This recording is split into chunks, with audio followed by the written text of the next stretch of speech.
foi seu começo na graduação? Conte as impressões que tinha antes e depois de fazer parte do mundo acadêmico. As letras não são minha primeira graduação, né? Eu fiz a graduação na FEA. A impressão que tinha antes de fazer a graduação na USP, primeiro, era a ideia de que ia ser um mundo fantástico, maravilhoso, com uma série de coisas. E a primeira graduação foi muito sofrida. Ela foi muito sofrida porque o tempo todo eu tinha a sensação de que não era um lugar para eu estar aqui. Era um lugar assim em que via a ideia de você ser... tudo bem, você passou no vestibular, mas agora a gente vai te testar o tempo todo para ver se você merece ficar aqui ou não. Então, isso foi muito sofrido.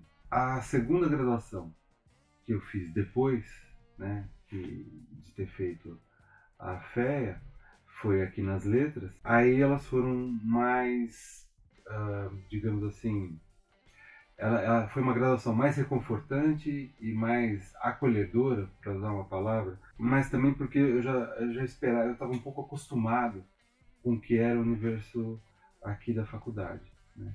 O que foi traumático foi a quantidade de estudo, leitura e de cobranças que eu tive, assim, né? Então, mas a experiência de graduação nas letras foi a minha experiência de graduação. A outra graduação anterior eu vejo como uma formação mais técnica. Assim.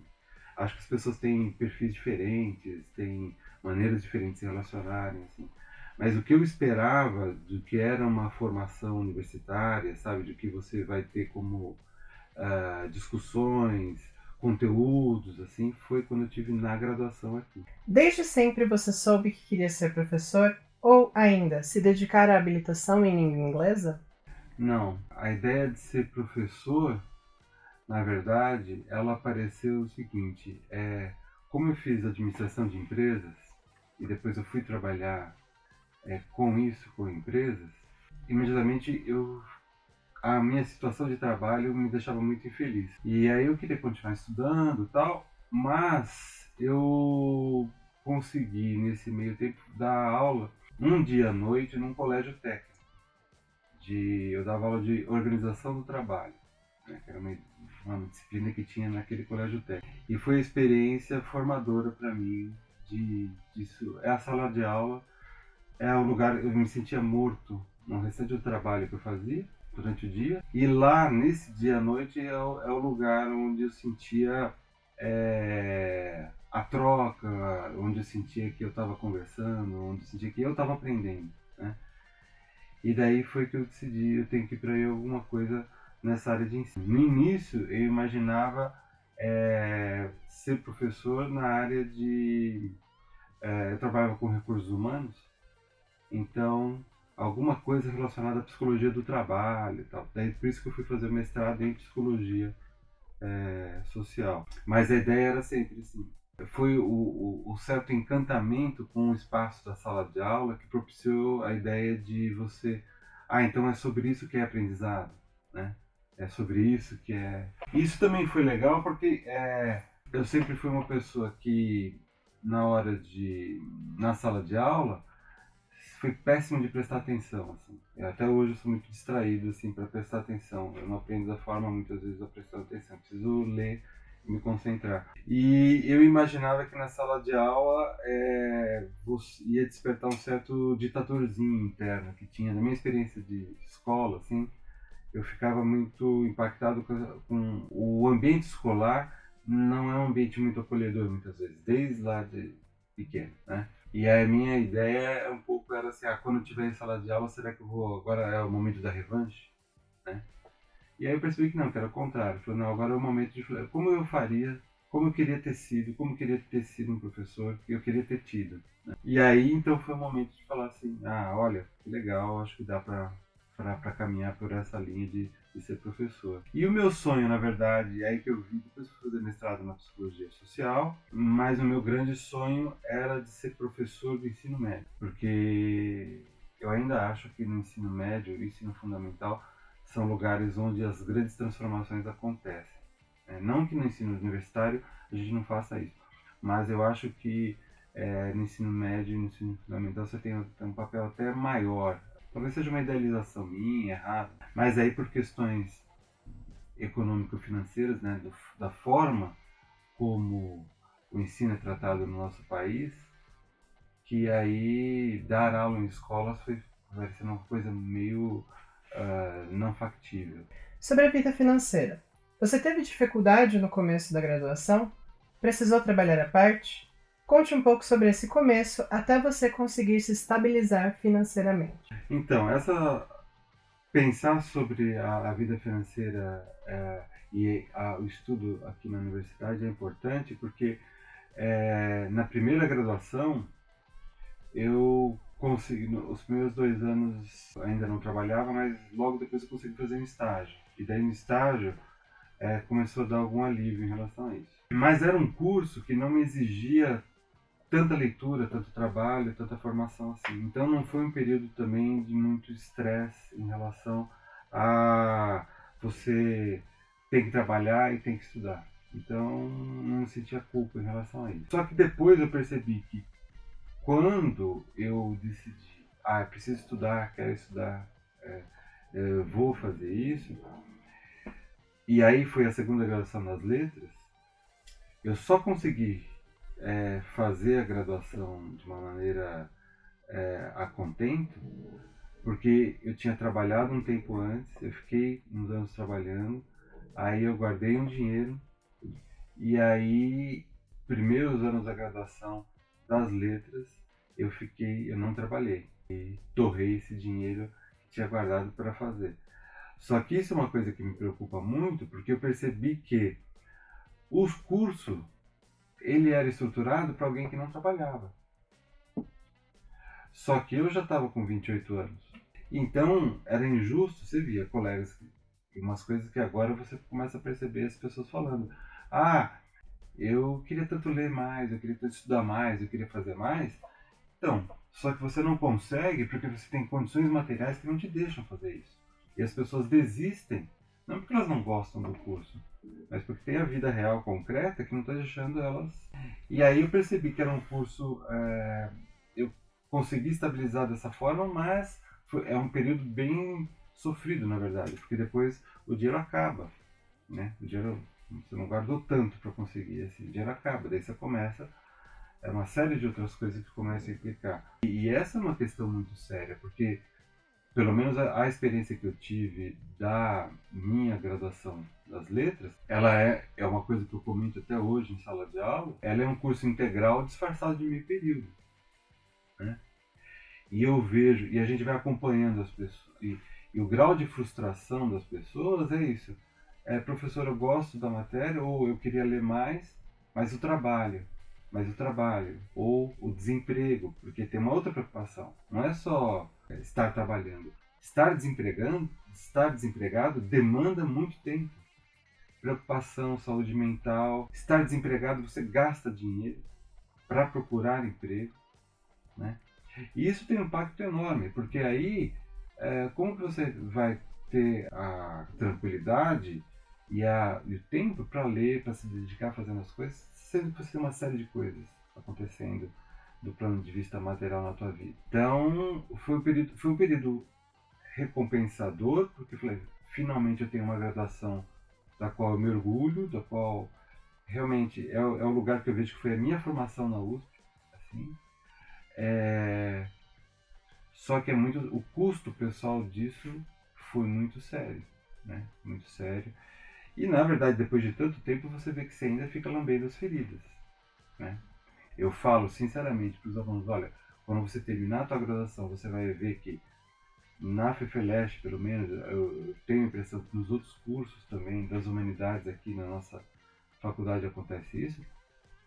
Quando você terminar a sua graduação, você vai ter um roteiro de leitura para você. Isso é muito legal. Mas a dificuldade é terminar a graduação. Porque parece que a todo momento existe assim, um momento de falar assim, não, você vai desistir, você vai ter que parar, você vai ter que, né? E isso é uma coisa que me preocupa bastante, assim, né? Eu acho que às vezes eu sentia que havia uma retórica em cima da gente, como aluno, um discurso, né?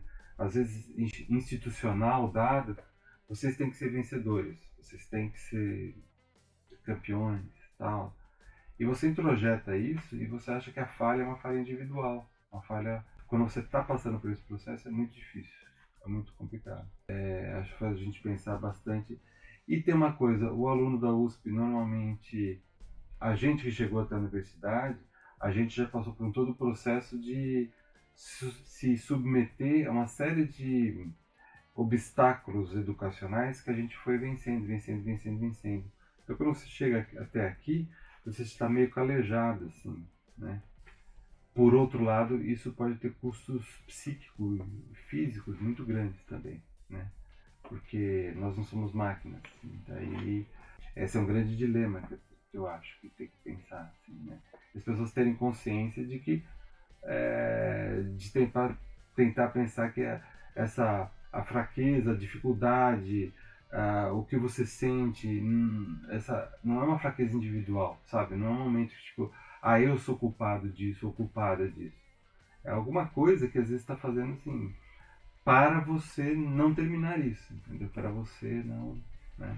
Existe algo que você ainda gostaria de realizar como pesquisador ou professor? Sim, tem muita coisa que eu gostaria de realizar como pesquisador e como professor. Principalmente, uma das coisas que tem me preocupado ultimamente é essa ideia de aproximar cada vez mais a pesquisa de uma interlocução real e direta com os alunos da graduação, principalmente. Porque me preocupa um pouco, às vezes, uma certa tendência que eu vejo nas humanidades, uma tendência da qual eu mesmo já fui muito refém, é de falar sobre assuntos simples de maneira muito complicada. Então, uma obsessão que eu tenho é de tentar falar dos assuntos que importam de uma forma cada vez mais clara e cada vez mais concreta. E, na verdade, é tentar desenvolver cada vez mais uma história de uma pedagogia da escuta.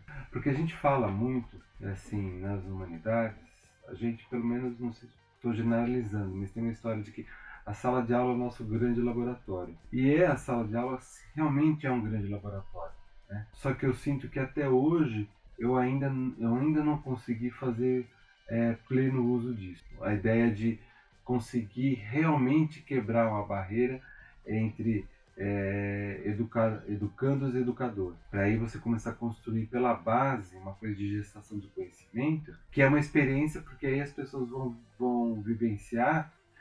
Não é só aquela história tipo assim, eu entrei na universidade, eu não tenho bagagem cultural, eu não tenho bagagem teórica, eu tenho que aprender tudo. Eu sou nulo. É ao contrário. Eu acho que o meu sonho é conseguir fazer essa ponte de falar assim, então, a tua bagagem vai ser enriquecida com algumas coisas da bagagem que eu estou trazendo e a gente vai construir uma terceira bagagem que vai ser diferente dessa. Não é uma coisa assim que eu vou estar validando você, vou estar falando, olha que bonitinha, que bonitinho, você pensou isso, você pensa aquilo, mas agora esquece, porque o verdadeiro conhecimento é esse, esse, esse. Não é isso.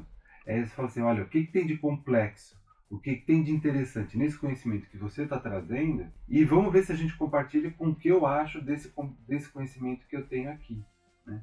Aí, nesse processo, o que vai acontecer é que, muitas vezes, a gente vai aprender juntos. E vai falar, olha, a gente estava errado em tal aspecto. A gente aprendeu em tal coisa, né? Porque eu acho que esse é o grande sonho de democratização. Eu acho que isso é.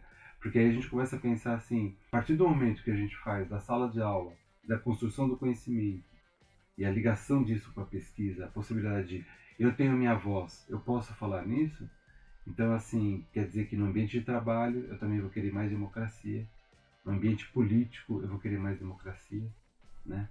Então a gente vai, na vida pessoal, né? Porque acaba se tratando de, no final das contas, de combater todas as formas de opressão no âmbito familiar, no âmbito escolar, no âmbito do trabalho e no âmbito político, né? Porque aí você consegue construir pela base, eu acho, uma sociedade com menos injustiça, com menos desigualdade. Eu acho que essa é o grande, sei lá, é uma coisa que eu acredito bastante. Não numa crença de que as pessoas são anjos ou ser assim, mas também que elas não são demônios, né? Não uma coisa assim de que nós somos uma espécie bem esquisita, a espécie humana, que tem coisas terríveis, mas tem coisas muito interessantes, né? Eu acho que a gente pode resgatar episódios de cooperação, solidariedade, fraternidade, que constrói, né? São episódios que também construíram a nossa história, que não é uma história só baseada nessa hierarquia de cima para baixo, de poder concentrado, né? De poder, uns têm, outros não têm nada, né? Essa visão hierarquizada e visão que, em última instância, vai dar razão a uma série de preconceitos. Né? Acho que esse é um grande sonho, na verdade, porque acho que na sala de aula a gente vê que todo mundo consegue aprender, inclusive fazer escolhas. A pessoa vai falar assim, eu acho que realmente eu sou a pessoa mais importante do mundo, eu quero ter escravos ao meu redor e eu vou fazer isso da minha vida. Para mim é um inimigo político essa pessoa, tal. Mas que seja uma escolha consciente, né? Assim, é pior quando a pessoa diz que quer um outro mundo, que quer uma outra coisa, mas no fundo tem essa concepção, né?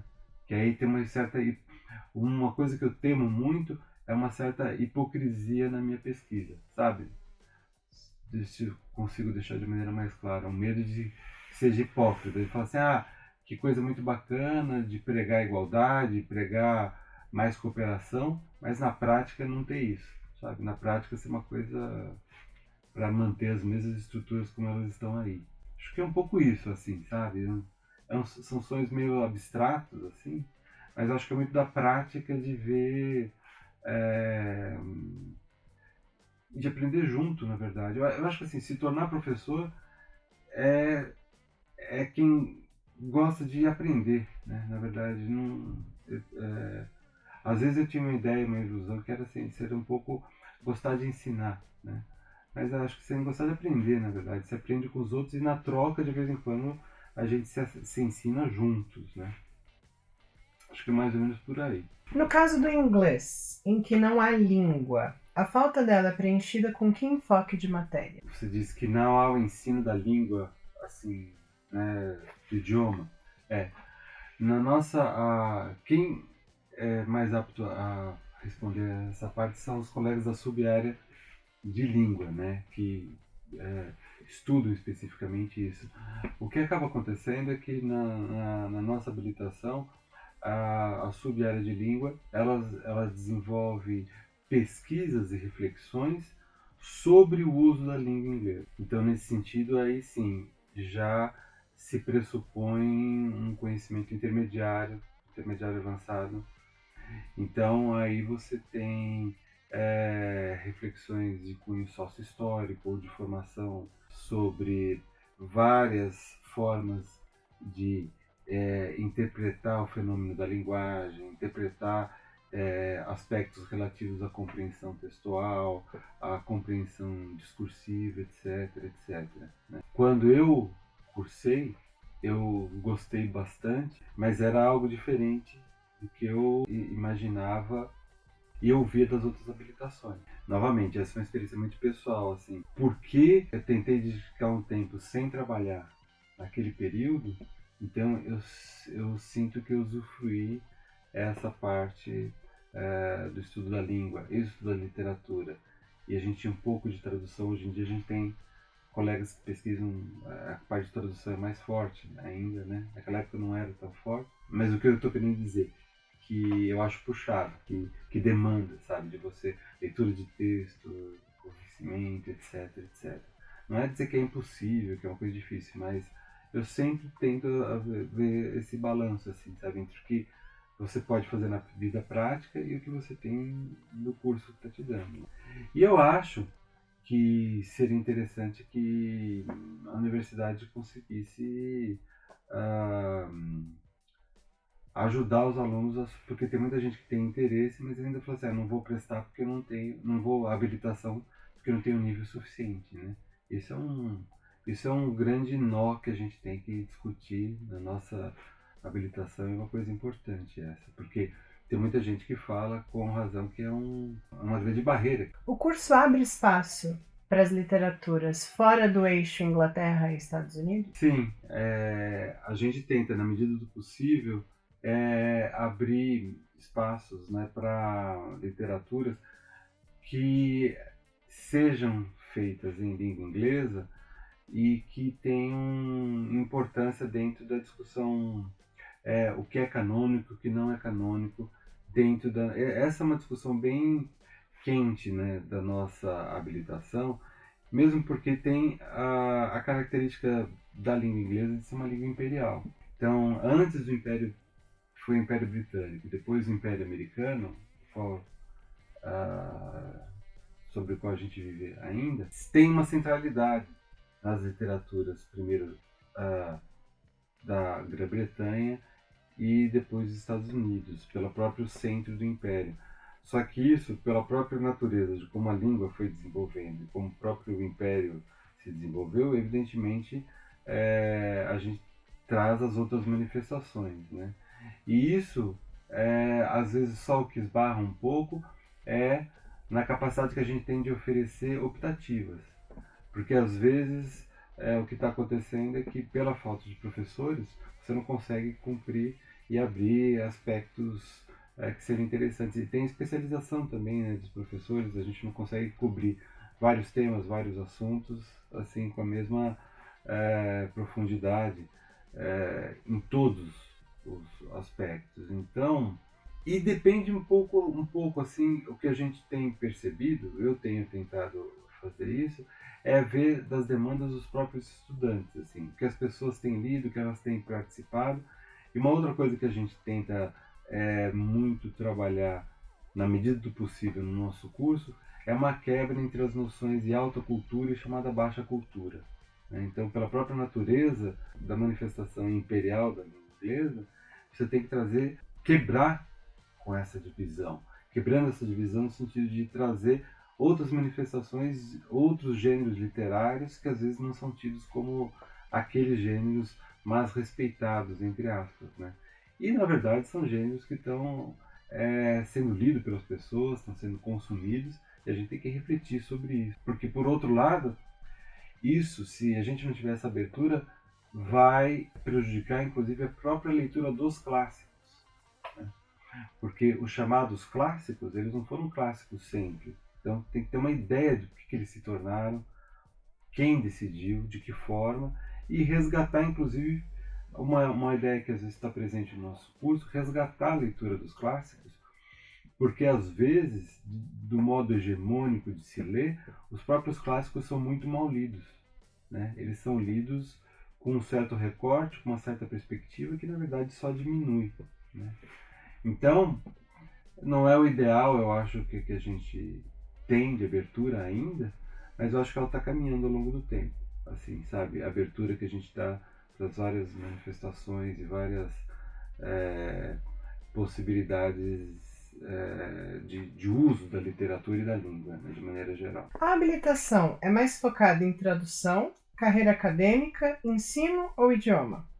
Há oportunidades no mercado editorial? Olha, essa questão sobre o enfoque do nosso curso, da nossa habilitação, eu diria que a nossa habilitação, na medida do possível, procura dar uma formação generalista. Evidentemente que, na verdade, isso sempre é bom conversar com os próprios alunos, né? Porque assim as pessoas elas vão ter um olhar concreto sobre isso. Né? Eu acho assim que muitos formandas e dos formandos do nosso curso, eles tendem a achar um mercado de trabalho mais aberto no setor de ensino. E aí eu acho assim, com as reflexões sobre a língua, da sub-área de língua, com as reflexões sobre literatura, da sub-área de literatura, e com as reflexões sobre tradução, os nossos alunos eles tendem a sair com um arsenal de um certo jogo de cintura,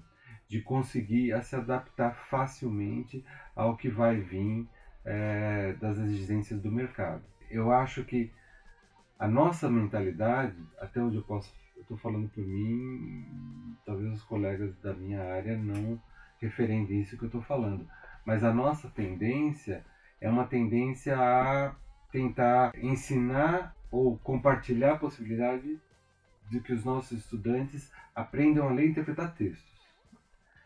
A partir daí, eles vão ter aprendido a aprender. Né? E aí eu acho que eles tendem a ter assim, uma certa adaptabilidade, né, para onde se orientam, para onde vão, assim. Mas assim, a gente tem um mercado que é um mercado, muitas pessoas com interesse no ensino, né? É, e aí uma observação externa. Eu acho que talvez os nossos estudantes, mas é uma impressão mesmo, talvez desejassem informações mais específicas, talvez assim, ah, em tradução, ou se eu for dar métodos de ensino em língua, tal, sabe? Acho que é uma coisa que a gente até pode em algum momento manter no horizonte, pensar um pouco isso, assim, né? Um pouco depois, assim, você sabe que as pessoas aprendem fazendo, né? Aprendem na hora do trabalho, vai assim. Um ponto positivo do nosso enfoque é tentar uma formação mais generalista, né? Ou seja, você vai tentar ter possibilidades de encaminhar a sua aptidão de ler, interpretar textos, ensinar textos em língua inglesa para onde você escolher. Um certo problema que eu acho que é importante conversar sobre isso, talvez, é que é, os estudantes da habilitação, eu tenho sentido, ao longo dos anos, não é para desanimar isso, né? É assim, mais e mais cansados, assim, sabe? No seguinte sentido, você dá a formação, você dá essas coisas, e você tem um mercado que acolhe. Só que esse mercado, eu tenho sentido que tem o mercado está cada vez mais agressivo, no sentido de, isso não é novidade eu precisar falar, é só você ver das experiências que os estudantes trazem. Então, quem está trabalhando mais horas, sendo menos remunerado, sendo mais explorado. E quem não está trabalhando está se sentindo super pressionado pela questão do desemprego, né? Então, isso é uma coisa importante eu falar que a partir das crises do golpe de 2016, 17 no Brasil, teve um aprofundamento da crise econômica e isso atingiu muito a área do inglês, né? Que normalmente em outras habilitações a gente não via, o inglês passava um pouco incólume, assim. Sempre tinha um mercado aquecido que assim, mudou o perfil nos últimos 8 anos. Assim. Então, do que eu sinto, assim, de que profissionais trabalhando mais horas do que gostariam e deveriam, e outras pessoas muito preocupadas porque está difícil de achar um emprego. E isso, só para dar um toque de realidade, que menos isso inclusive numa habilitação que é vista como que tem mais possibilidade de emprego e mercado. Então acho que por isso que é interessante também dar um dado de realidade para as pessoas pensarem que eu acredito muito também que as pessoas devem começar a pensar no sentido de auto-organização, sabe?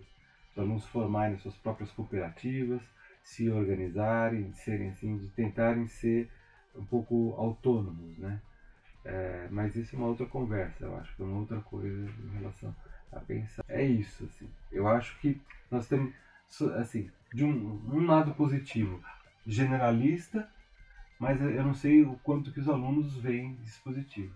Qual autor ou que obra é a sua maior inspiração no universo do inglês? E por quê? Eu já tive autores que seriam mais centrais. Hoje em dia, eu diria que acho que ainda assim, eu fiz um doutorado sobre Charles Dickens. É um autor que eu ainda acho que vale muito a pena ser reconhecido pelas diferentes vozes que ele traz na obra dele. Ele traz muitas diferentes vozes, diferentes registros, são diferentes classes, diferentes grupos sociais. Então você tem uma experiência de leitura e uma experiência de conhecimento que pode ser muito enriquecedora. Um escritor do século XX que eu acho muito interessante é o George Orwell, pela maneira como ele aborda os problemas e como ele vai, eu acho ele mais incisivo do que o próprio Charles Dickens, né? E aí, eu sei que a pergunta de um autor, fica difícil dizer uma inspiração assim. O que eu normalmente acho interessante é as pessoas procurarem vários autores e várias autoras de referência, assim, né? Tem uma autora de ficção científica chamada Octavia Butler, né? Que é uma autora fantástica e que eu acho que merece ser mais bem conhecida. Enfim, Essa pergunta de falar sobre um autor ou uma autora, uma referência, às vezes ela pode ser um pouco capciosa, né, no sentido de falar assim, tipo, aqui vai ter uma resposta geral, assim, uma coisa. Eu acho que às vezes o que acaba acontecendo, as pessoas verem, experimentarem um pouquinho de várias leituras, vários registros, e aí você vai perceber que não tem diferenças, mas seria um pouco assim, ninguém é tão fantástico e maravilhoso, está isolado lá, e ninguém é tão ruim que não mereça ser conhecido, sabe? Então, de você ter uma experiência democrática em relação a isso, transitar um pouco, assim, sabe? Olhar, colher e fazer. Eu acho que isso, a minha experiência como leitor, se eu tivesse uma experiência que não fosse professor, eu acho que ela seria muito mais isolada, né? Porque ela foi se transformando no contato com os estudantes. As pessoas vão trazendo coisas e você fala, olha, isso aqui é interessante, isso aqui você vai, se aprofunda. É bom porque você vai desfazendo mitos pessoais que você tem e às vezes em isolamento você constrói ilusões, né? Isso aqui é mais maravilhoso que tudo o resto. Não, você vai tendo contato aqui, você percebe que dá para conversar, dá para ter essa experiência mais múltipla. Cite um ditado popular, frase ou fragmento inesquecível do inglês. Esse pensamento é uma formulação, né, na verdade, que para mim é importante. Eu não sei se ele chega a ser inesquecível, né? Mas é a ideia que o George Orwell tem, ele expressa assim, que quando ele sentava para escrever, ele pensava tinha duas coisas em mente, que a primeira era para quem ele quer escrever, para quem ele queria escrever, ou seja, com quem ele quer conversar, e em segundo lugar, qual mentira ele quer combater, né? Eu acho que isso é muito interessante de pensar para quando a gente quer dar aula, quando a gente quer pesquisar, quando a gente quer fazer as nossas coisas, de pensar assim, com quem você está querendo conversar, né? E o que você está querendo dizer, ou o que você está querendo combater, né? Por isso que eu acho que é interessante, é uma coisa que meio me serve como um norte, assim. Daniel, por que escolher a habilitação em inglês? Essa é uma pergunta super difícil, né? E eu diria o seguinte, quando eu escolhi fazer a habilitação em inglês, especificamente, eu lembro que eu vim visitar a biblioteca Florestan Fernandes, que ainda não era nesse prédio aí, e aí tinha tantas literaturas, tinha tanta coisa que eu queria ler, que eu queria saber, e dizia, não vou conseguir aprender todas essas línguas, assim. E aí foi uma coisa até meio pragmática que eu tive, e que acabou funcionando num certo sentido, não sei se essa é a melhor orientação, mas eu pensei, pelo menos uma boa tradução para a língua inglesa vai ter de todos esses livros aqui, assim. Eu pensei assim, que pelo menos essa literatura ou esse universo eu quero saber um pouco mais, porque vai me ajudar. Foi uma mentalidade às vezes um pouco instrumental, né? Mas eu diria assim que vale a pena assim, se fazer habilitação em inglês, considerando as coisas da vida prática. Isso infelizmente faz peso na vida, as pessoas estão bem preocupadas com isso. E saber que é uma língua que se tornou meio imperial, a gente tem que lidar com essa realidade. E como tudo na vida tem contradições, é uma língua que também vai possibilitar vocês lerem, e aí eu acho que vale a pena também fazer habilitação em inglês para em algum momento poder ler tudo do Noam Chomsky, que é um dos meus heróis civilizadores, digamos assim, né? Que tem uma obra que é escrita em língua inglesa e que reflete sobre aspectos da linguagem, reflete sobre aspectos da literatura, esses aspectos gerais, né? Assim, na verdade, eu estou meio tendo dificuldade de responder essa pergunta porque ela é uma pergunta bastante delicada, né? E eu fico bastante preocupado com o contexto que a gente vive, que é um contexto que demanda assim, tipo, você tem que fazer escolhas, como se essa fosse a escolha que fosse definir o resto da tua vida, né? Então isso é muito complicado, assim. E é um pouco chato isso também, porque, na verdade, todas as habilitações, eu acho, todas as línguas, todas as culturas têm aspectos interessantes, né, que vão revelar sobre o que é esse mistério do que é o ser humano, né? Então, mas enfim, são atrações e afinidades, né, assim, que eu acho que as pessoas têm que fazer uma escolha e saber que também que você não está fadado a essa escolha pro resto. Vai ser alguma coisa que vai ser como uma maldição para você escolher e não posso sair mais disso, né? Enfim, pensar um pouco assim, que não é uma coisa para sempre, né? Mas que acho que tem aspectos positivos que podem te ajudar.